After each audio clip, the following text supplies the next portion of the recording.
niyo kalimutan mag-subscribe at mag-like and share. Notification bell na lang.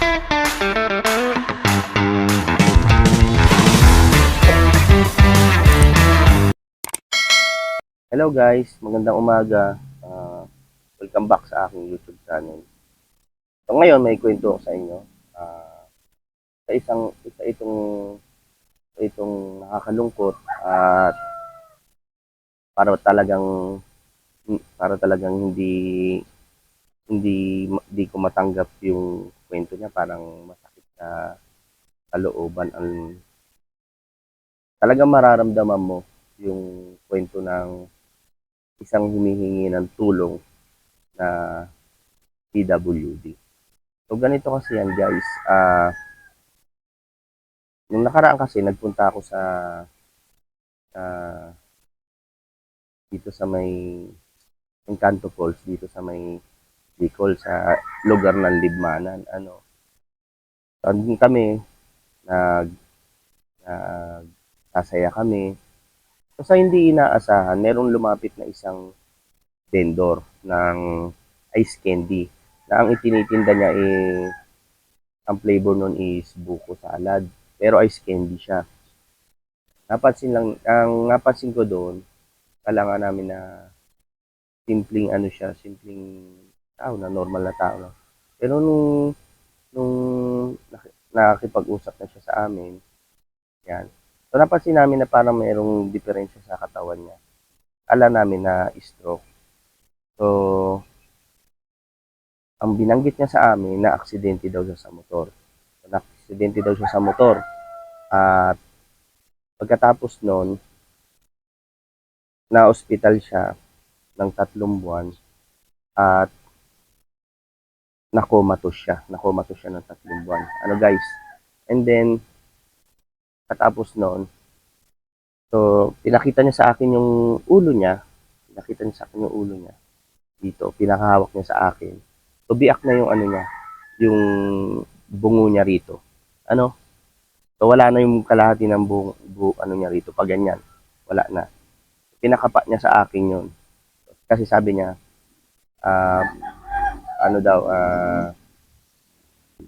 lasing daw siya noon, nagmamaneo daw siya, hindi niya namalayan na aksidente na siya. At yun nga, dahil ang kinabubuhay niya is ay nagtitinda siya ng ice candy. Yan. Tapos noon, ang pangyayari na yon, doon na siya naging isang PWD. No? Dahil sa aksidente na yon. Pagkatapos noon guys, ang masaklap sa nangyari sa buhay niya is yung dahil sa ganun na ang sitwasyon niya ng buhay niya, so na nangyari aksidente sa kanya, iniwalayin daw po siya ng asawa niya. Pero nung una, bago mangyari yung paghihiwalay ng asawa niya sa kanya, sabi ng asawa niyang babae na mag-a-abroad muna daw siya. Nagpaalam pa daw sa kanya, pero pinayagan niya naman doon. Katapos noon, meron na daw siya napansin ng hindi kaya hinahinala sa kinikilos ng asawa niyang babae. Tapos, yun, hanggang sa nagkalabuan. So, itong si lalaki na rin daw po ang nagpaubaya at pinalaya niya na lang daw po yung asawa niya. Kasi nararamdaman niya na parang hindi na daw siya mahal. At nararamdaman niya na parang hihiwalayan din daw siya nito. Papalitan din daw siya kasi hindi na siya mahal. So, kinausap niya yung babae at sabi niya itong lalaki na, sige na, parang pinapalaya na kita. Pwede na tayo maghiwalay, parang gano'n. At ang masaklap nito guys, ngayon, yung babae nagkaroon ng asawa, panibago, and then, may asawa ng panibago yung babae. Nakakuha ng bagong asawa, no? Ngayon, hindi ko alam kung paano ko sasabihin to. Kasi, baka hindi pwedeng sabihin. Siyempre parang delikado. Pero sige, okay, maglalakas ako loob ako na sabihin to. Kasi ngayon, di ba nga sasabi ko, di ba may bago ng asawa yung babae, no? May bago ng lalaki, no? Ngayon, itong si kuya, itong nagtitinda ng ice candy, nagtitinda ng ice candy. May anak siyang babae, 9 years old. Doon sa, ano niya, sa asawa niya dating babae, ha? Sa dati niya asawa. Ngayon, itong nakipaghiwalay na babae. Ngayon, yung 9 years old na babae, guys, pinagsamantalahan nitong bagong asawa ng babae, yung lalaki, ha? So, pinagsamantalahan. Yun ang kwento sa akin ni kuya, yung nagtitinda ng ice candy, no? Na ngayon na PWD na. Ngayon, nung pangyayari na yun, guys, kwento sa akin noon, ni kuya, na nangyari na nga daw yun. Pinagsamantalahan daw nung lalaki na bagong asawa na itong babae. At lumabas daw kasi sa medical na, yun nga, pinagsamantalahan yung anak niyang babae. Pero ngayong year na ito is 12 years old na yung babae. So okay naman, ano, hindi na palaging kinakausap nung tatay, yung babae na ganito ganyan. So pumapasok daw at nag-aaral na yung anak niyang babae na ngayon ay 12 years old na dating 9 years old na pinagsimantalahan siya nung ganong age na yon. 9 years old pa lang siya. 9 years old pa lang yung babae nung time na yon na nangyari yon. Pero ngayon 12 years old na. So nagpapatuloy pa rin naman daw sa pag-aaral hanggang ngayon. So bakit nga ba? Bakit nga ba ikwento? Ikwento ko to. So kasi ganito kasi ang dahilan yan, guys, humingi po ng tulong si kuya sa akin. So nung una hindi niya pa alam na nagba-vlog ako. So kalauna nung time na parang medyo may naawa na rin ako, sinabi ko na yung totoo. Sabi ko, oo, nagba-vlog ako. Pero hindi ako yung nagba-vlog na parang ano lang, mga yung ganon. Ayoko sanang ganon yung pasukin. So direct to the point, parang papasok sa isang charity vlogger, no, di ba? Yun. Ligid naman sa lahat ng nakakapanood sa akin na alam nyo naman po na hindi naman po ako isang charity vlogger, di ba? So isa lang po akong ordinaryong vlogger na kung ano lang yung ma-vlog ko, okay na ako. Pero hindi ko talaga alam na darating ako sa puntong gano'n na papasok ako na may maiko-content ako na ganito. No? So humingi ng tulong si Kuya kasi nanawagan siya na gusto niya manawagan sa mga lahat ng mga kilalang vlogger or pati kay Senator Raffy Tulfo. Gusto niya humingi ng tulong kasi nga gusto niya makamit yung hustisya na nangyari dun sa anak niya na pinagsamantalahan ng lalaki na bagong asawa ng babae. So, yun ang gusto niyang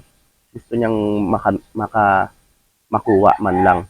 Saka siguro kahit konting tulong na lang din para yung sa pangangailangan sa araw-araw, mga pagkain, matulungan din daw siya.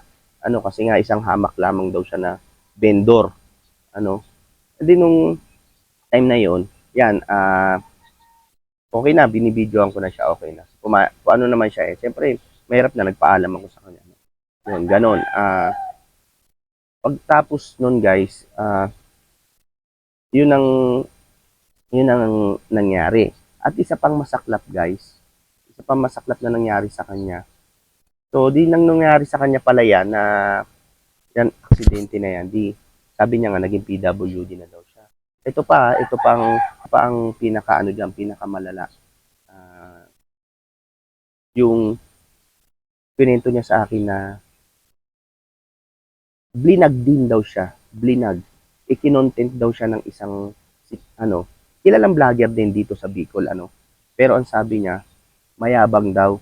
Mayabang daw yung na yon, yung vlogger na yon, Ang sabi daw sa kanya, tutulungan siya, ganito ganyan, pero pinaasa lang daw siya. Ginamit lang daw siya ng vlogger na yon. So, ayoko naman na isipin ng mga tao na na tulad nito, blinak ko siya, humingi siya ng tulong sa akin. Ay, sabi ko parang nagdadalawang isip ako, no? Pero ginawa ko na lang din na ito para sa kanya. Hindi ko man siya matulungan pa no as financial kasi hindi naman kasi talaga kasi ako totally charity vlogger pero gusto ko siya matulungan sa ganitong paraan na lang para sabi niya kasi umabot yung panawagan niya sa mga taong mabubuting puso at saka mabigyan ng hustisya yung anak niya dun sa pangyayari na yon, no, na kahit man lang daw kahit sa mga sikat o mga kilalang vlogger diyan yan, pati kay Senator Rapi Tulfo gusto niyang manawagan nung time na yon. So sinabi niya na yon nung habang kinukuhaan ko siya at binablog ko siya noon. So yan guys, basta ako gusto ko lang linawin sa lahat sa mga kapanood po nito guys, hindi ko po ito ginawang content na to para as a views, para palakihin ang aking views. Una guys, yun na nga, alam naman siguro ng mga nakakapanood sa akin palagi na kung ano yung mga kino-content ko. So, uunahan ko na po na hindi po ako hindi po ako nagba-vlog, hindi po ako nagba-vlog ng charity vlog, hindi charity vlog or hindi po ako charity vlogger. Isa lamang po akong ordinaryong vlogger po. So ngayon, kaya ginawa ko po 'yon kasi doon na rin kasi papasok 'yun eh. Doon na rin papasok 'yun. Ngayon, nag-request lang sa akin si Kuya. Kaya pinagbigyan ko siya. And then noong time naman na 'yon, habang kausap namin siya, guys, kahit papano, syempre, gaya nga sabi ko, ordinaryong vlogger lang ako. Kahit papano, meron naman akong naitulong sa kanya. So binigyan namin siya noong time na 'yon na maliit, small amount lang naman na tulong, no? Na pera, yun lang yung nakaya ko na ibigay. Pero na tulungan namin siya noong araw na yon. Kaya guys, nananawagan naman ako din sa may mga mabubuting puso po. So, sana panoodin niyo po itong video na to. At ang request ko lamang po ma-share niyo po itong video na to para naman kumalat at mapanood po ng maraming tao para matulungan po itong taong kinausap ko sa na kinausap ko na humingi ng tulong. At sa doon naman sa gusto rin tumulong para sa magbigay kahit magkano. Kasi nga kulang din si Kuya yung nakausap ko na talagang kulang din siya sa financial kasi nga siya na lang kasi ang bumubuhay doon sa anak niya. No, mag-isa na lang siya kasi wala na yung babae na ipag-iwalay na sa kanya. Iniwalay niya na rin, di ba? So, ayun, kasi nga sabi niya isang hamak lamang daw siya na vendor. Kaya siguro nahihirapan din siya na lakarin yung kaso nung anak niya. Wala rin kasi gustong tumulong sa kanya. Kaya nananawagan ako sa inyo guys, no, sa mga kapwa YouTuber ko, kapwa content creator ko, no? Sa kahit ano lang, kahit magkanong halaga lang tulong sa pamilya ni Kuya ni Marnie Roldan. Yan sinabi ko na yung pangalan. Siguro makakatulong na po sa kanya yon. Pero itong sa kaso ng anak niya, so sinabi ko pa lang po sa inyo. So kaya pwede nyo naman po i-share to para makita, mabasa to ni halimbawa, baka mabasa pa ni mapanood pa ni Rapi Tulfo, di ba? So kasi sa ganung paraan hindi ko siya matutulungan kasi pagdating sa ganun mahirap namang himasok, di ba? Kasi nung isang araw ko lang naman nakausap si Kuya. So kaya sa may mga gustong tumulong dito guys, pasensya na kayo kung naging mahaba tong sinasabi ko sa inyo. Pero pagkatapos naman nito na pagsasalita ko, susunod na rito at makikita ninyo yung lalaki na in-interview ko at nagpa-interview sa akin na humihingi ng tulong. So yan kasi kaya nagsasalita ako rito at sinasabi ko sa inyo kasi para malinaw po sa inyo at para hindi rin naman po ako pag-isipan na gumagawa-gawa lang ako ng kwento para umangat ang akin channel. Hindi po ganoon, guys. Hindi po ganoon. Saksi po ang Diyos na hindi po ako ganoon, hindi po ako ganoon na gagawa lang para lumaki ang aking ano. So nagpakahirap po ako sa aking channel. Pakahirap po ako palakihin tong aking channel na ano at oo, gusto kong pasukin yung ano na yun. Gusto kong pasukin din yung ganong content. Sa totoo lang, yun naman talaga ang pangarap ng lahat eh. Kasi nga ang makatulong sa kapwa-tao. Pero ano magagawa ko dahil isa lamang din po kung hamak na ordinaryong vlogger po. Ano na araw-araw ko ano-ano lang po yung binablog ko, 'di ba? Para nga lumalabay sa sarili ko lang. Pero yun nga po guys, ano, kaya sana sa makakapanood po nitong aking video guys, at sana po maibahagi ninyo. At sa mga gustong tumulong po guys, ilalagay ko na lang po, maliit man or malaki. Maraming salamat at sa mga eto naman po hindi po to sa pilitan na pagtulong. Wala naman po problema eh, no? So, ang ano po kasi diyan, kung mapapanood niyo po 'yun, video niya na susunod po rito, nakakadurog po kasi ng puso. Kasi doon sa sitwasyon na pangyayari na ano na nangyari kay Kuya, na dating hindi naman siya PWD, na aksidente siya. So na-paralyze yung kalahati niyang katawan, tapos basag na tong bungo niya dito. Kalahati na lang guys. So yun pinahawak niya sa akin. Tapos doon lang syempre doon lang kasi siya naging PWD sa pangyayari na yun. So yan. Yun lamang guys. Sa mga gustong tumulong, may mabubuting puso diyan. Hindi rin siya marunong kasi gumamit ng ng ganito. Wala siyang mga Facebook, ay wala siyang YouTube o kahit anong social media. Pero makikita niyo siya rito sa video ko na ito na mapapanood ninyo. Kaya pag natapos ito guys, susunod na siya. Susunod niyo na makikita. Ano?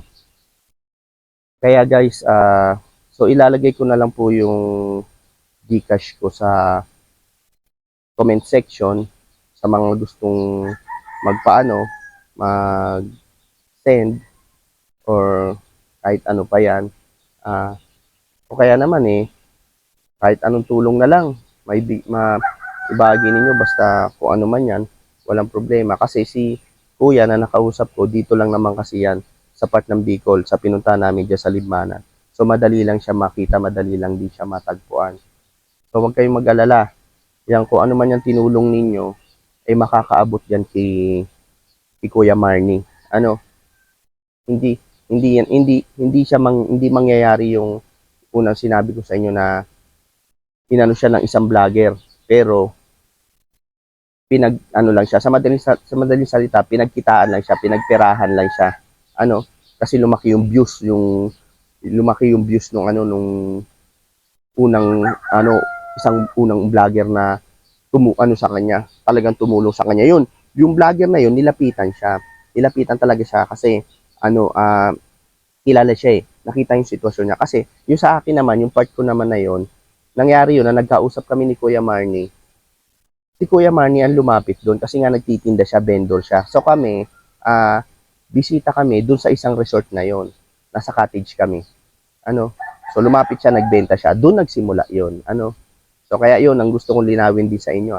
So hindi ako ang mismo lumapit kay Kuya, Kuya Marnie.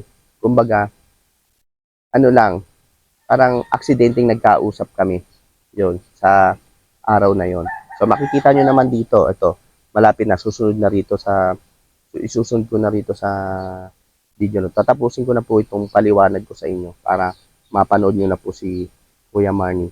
Sana medyo maingay lang din kasi doon sa time na yon, alam nyo naman kasi yung Pulse, nasa resort kami noon habang nag-uusap kami. So, pilitin nyo na lang po sanang marinig, intindihin.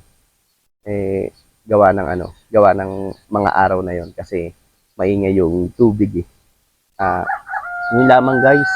So ako ngayon pa lang papasalamat ako sa mga gustong tumulong at mga tutulong pa. Sa mga hindi naman makakatulong, okay lang din naman.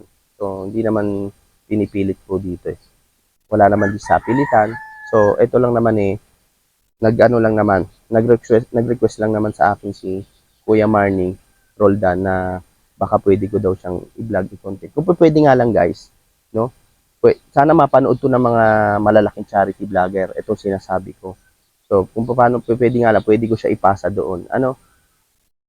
No, yun nga lamang guys. At ayan, ilalagay ko na lamang po ang GCash number ko sa comment section. Yan. Kaya dito, no, habang na pinapanood nyo ako.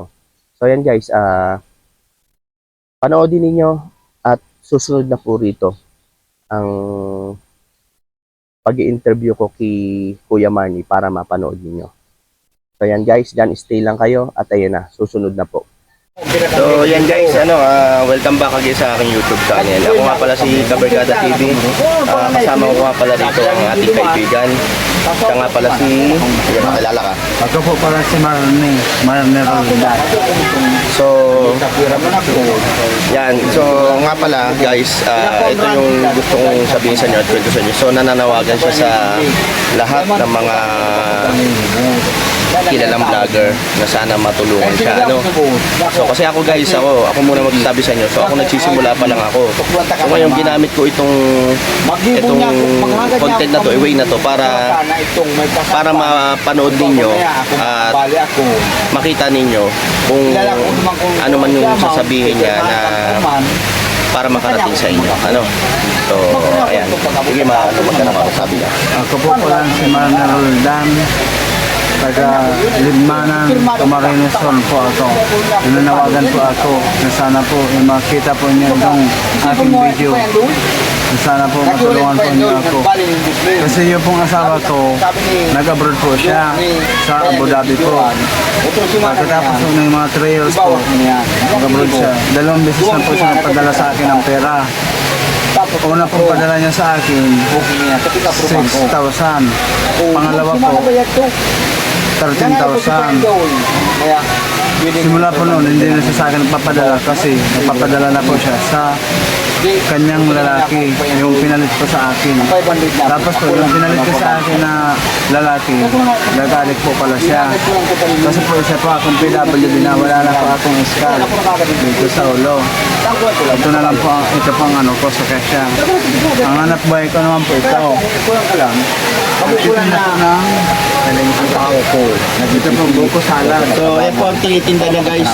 Buko salad. Yan, buko salad po. So, yan. So, sige, ikwento mo yung buong pinaka-istorya. Pag-uwi niya po dito mga 3 years, yung asawa ko, nagpaalam po siya sa akin na ayaw niya na daw sa akin kasi meron na daw po siyang iba. Sabi ko sa kanya, ayaw ko na iwalayan mo kasi may mga anak tayo. Ay pinagtutulakan niya po ako. Ay naisip ko naman po yung mga anak ko. So, sabi ko, basta wag mo sa akin yung pagdadamot ng mga anak ko na dadalawin ko dito sa bahay niyo. Sige, mag-asawa ka. Kasi kung itutulak ko pa ang sarili ko sa iyo, kung ayaw mo na sa akin, wala na ako magagawa. Hindi nagpayag na po ako maging mag-asawa na sila nung lalaki. Pagkalipas po ang 2 taon, nagkaanak po silang 2 nung asawa ko. Pagkatapos po, kasama ang anak ko po 3, lalaki, babae, lalaki. Pagkatapos po, sila nagkasama na sila nung asawa ko at ng mga anak ko, yung 3 kong anak, tapos yung asawa ko, yung sila, may anak na po silang isa, babae ang anak nila.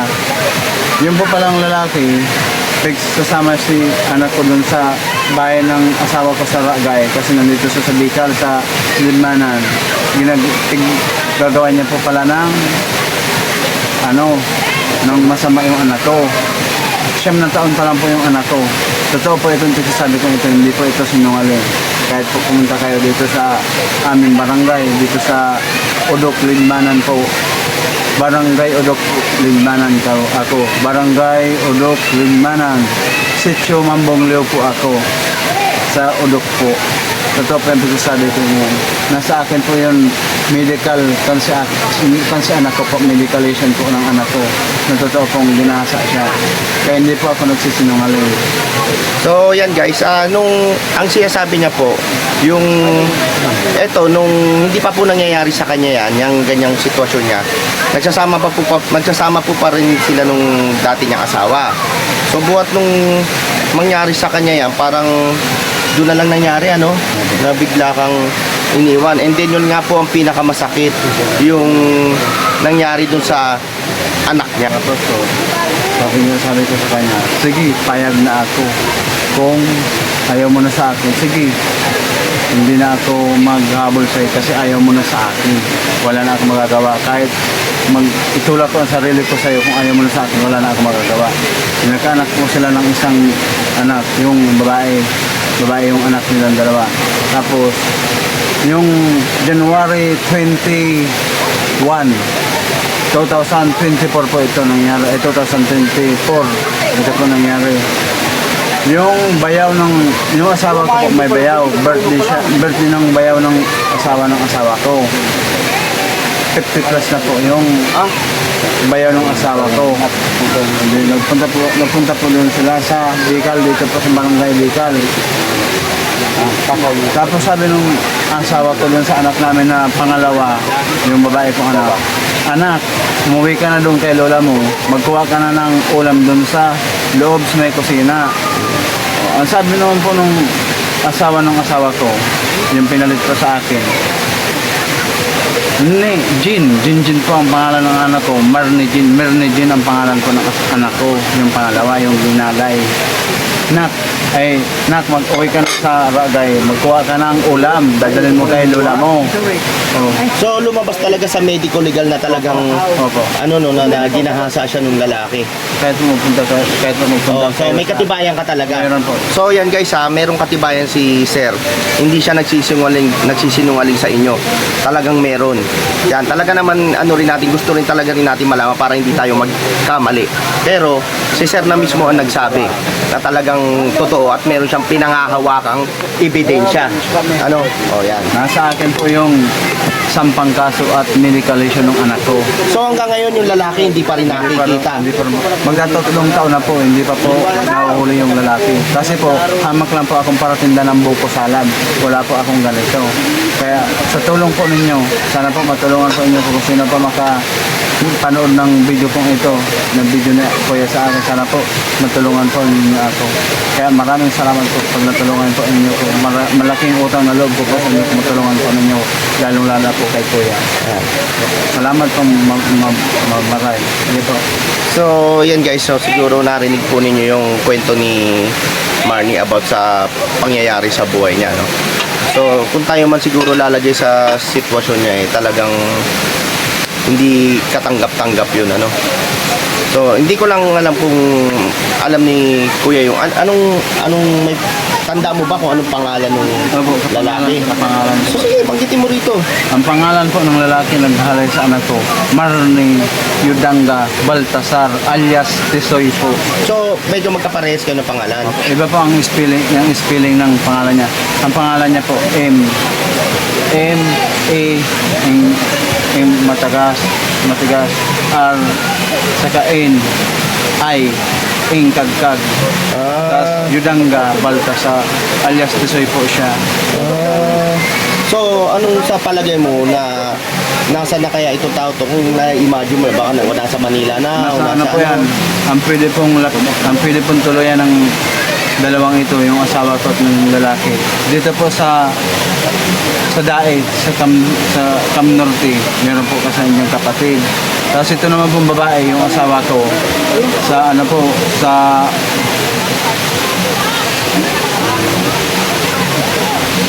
nalilimutan ko po kasi masyado. Okay lang. Yun po sa Bikutan po, sa Taguig Bikutan. Okay. Nandun po ang kapatid ng asawa ko. sa Taguig-Bikutan. Doon po sa may magpapadya. So, ayun nga no, hindi naman tayo makakapagbigay, hindi naman kami makakapagbigay sa inyo dito kung ano itsura no, kasi una-una talagang nagbablog lang muna tayo. Nagbablog ako, binablog ko siya para makatulong sa kanya, no?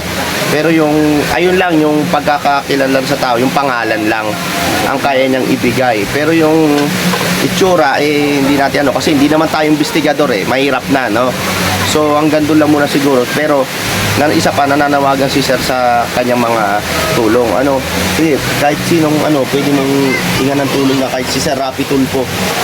Baka Sir matulungan ka. Rapital po, sana po kung mapanood mo po itong video, sana po matulungan mo po niyo ako kasi po grabe po talaga ang naramdaman. Kung inagaw niya po yung asawa ko, okay lang po sa akin. Pero nung ginalaw niya na po talaga yung anak ko, talaga po masakit po talaga sa damdamin ko. Sobra.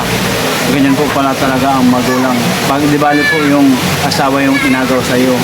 Pero po pag ang anak mo na po talaga ang napapalagay sa pagkapahamakan, talaga pong masakit sa damdamin.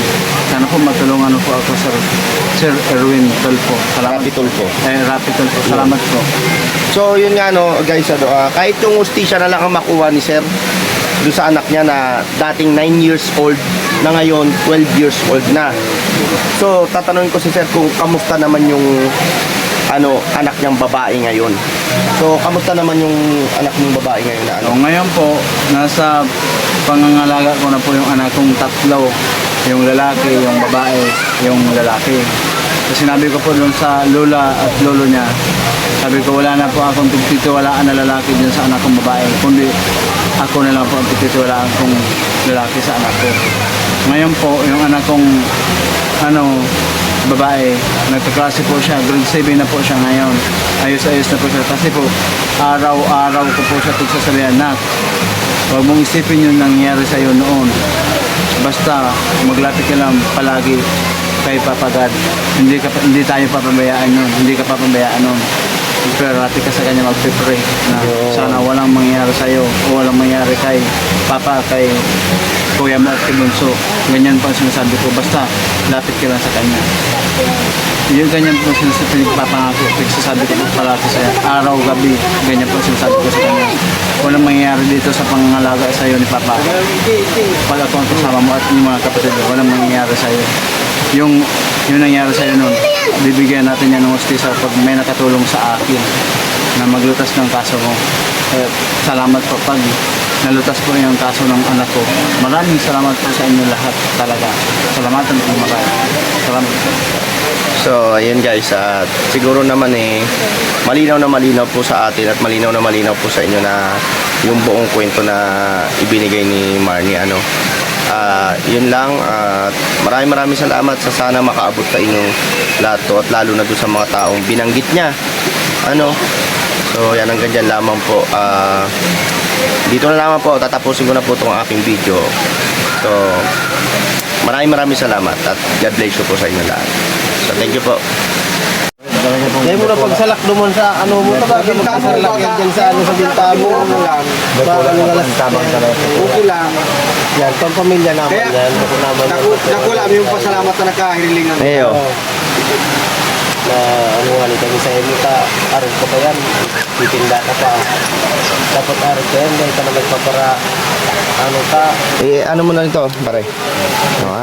Yun, no? Oo. Basta makakaasa ka itong mga hinanaing mong nandito sa ipararating natin sa mga may mabubuting puso. Salamat po Maray. Oo. Sana po ingat na lang po ako po. Okay lang. Okay lang. Tinda pa po ako. Pero ang kwan, wala ka sa inyo. Dahil ko ba yung mga atin mo. Tayo na lang yan ang kusog-ut mo. Yun na lang. Ano po ito ang virus ko lang po tayo. Oo. May balimbanan ba po? Sabi nga ng kaya doon, ang hati, hindi kaya ng katabang sa buhay. Dahil yan, ay nagbaga, ginagasusan mo, dapat bumalik man si ano mo ka dahil pag nakatrabaho yan, Gigirong-dumong ba kaya? Gigirong-dumong. Saka, habang nabubuhay ka, may pag-asa. Wala sa edad yan, wala sa pagtatanda yan. Habang buhay tayo, may pag-asa. Okay lang. May salamat po talagang maray. Oo. Salamat po ng kami pa nga Kami pa nga dapat magpasalamat sa iyo dahil nagpunta ka rito. Salamat sa inyo, pinakabilis ko ang Oo. Salamat po talaga sa inyo. Daga po, like, maurot po kung agad talaga salamat sa... Dahil pasalamat sa mahal na Oo. Diyos na lang. Pasalamat ka lang sa mahal na Diyos. Sa inyo mo. Oo. Hindi po, sa inyo po, sa kasay. Ang pinakang inutang pasalamatan, mahal na Diyos. Yan. Kung bako sa iya, dahil kami nakabot din, di kita nagkailigan. Yan. Kaya yun, siya ang pinakang primero ka. Salamat po. Okay lang. Oo, ingat ka lang dyan. Kamu ingat lang po kami dito. Sige. Ingat ka palagi, ha? Kamu po ingat lang po. Oo. Malasa ka po. Okay lang. Sige. Salamat. Sana maubos man ang paninda mo nga, May. Salamat po. Ingat ka palagi. Salamat po. dapat mo man yung paninda mo. Okay, sinaman lang.